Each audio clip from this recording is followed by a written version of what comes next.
The first proper episode with our newest Doctor. And a much more emotional one than we've had in a while. Is that a good or bad thing? That's good. Definitely good. It's just other stuff I may have had issues with.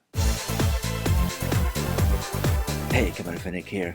And can you believe the Church on Ruby Road is our first Doctor Who Christmas special in 6 years? And with that, Chibnall's run is finally over. But his mark on the franchise remains, and I feel it would be more than a passing reference from here on out. You're talking about the Timeless Child, right? Yeah, once again the Doctor makes reference to his mysterious and unknown past.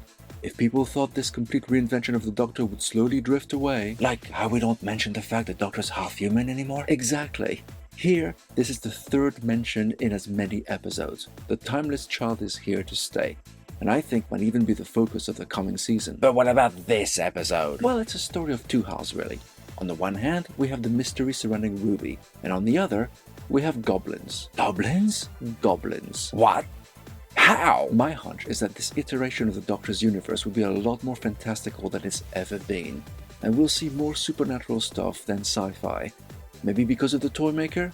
I don't know. I'm not sure how I feel about this. Me neither. Truth be told, that side of the story, although fun and whimsical, was the weakest part of the episode. Mostly because it was difficult for it to make sense. The song was fun though. The song was great, but I kept thinking, despite all the CGI that was used on those goblins, the Slovene from almost 20 years ago felt more real somehow. There's a cartoony, puppetry feel to these monsters, just like the Meep, that makes it feel cheap. And I'm wondering if that might be a purposeful decision, you know, to make the show stand out from the rest. So, if you weren't too enamored by this, did you prefer Ruby's side of the story? Not just Ruby, but her entire family.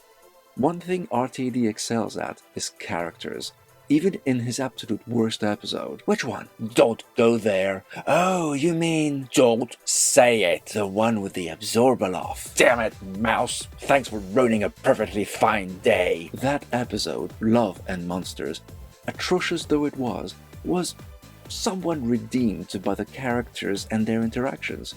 RTD has a knack for fleshing out people with just a handful of lines, and we've got this in spades here.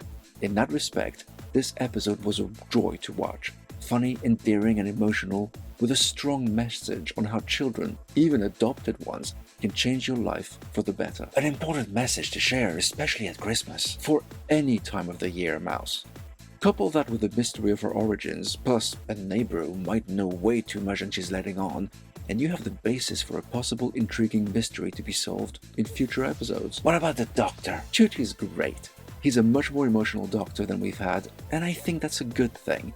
But in any case, he's gone into the role with gusto. And his new screwdriver? More of a sonic remote now, really. No longer one shape.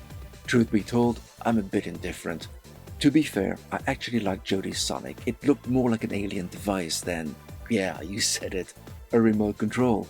So yeah, some good and enjoyable character moments, some questionable veering into fantasy. And Mavity's still a thing. Yeah, yes it is. I wonder how long before that gets old. If you ask me, it already has. I think the Doctor and Ruby make a good pair, and there's good potential there. But the main Goblin story felt a bit weak to me, to the point the episode seriously lagged at the middle. So I'm awarding the Church on Ruby Road 2.5 paws. But tell me, what did you think of this episode? Share your thoughts in the comments. Live long, and may the Force be with you.